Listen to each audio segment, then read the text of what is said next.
we did design and test these bucket liners to withstand drill mixing, right? That's what we designed them for. We've tried a lot of different mixers. There's a couple that work, and this is one of the mixers that we recommend.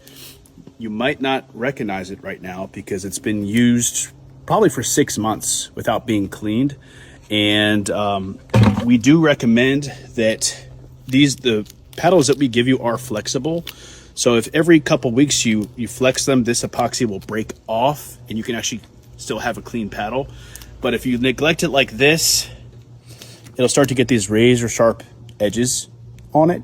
And once it gets sharp like that, it's just like a razor knife. So it'll slice right through your bucket liner. So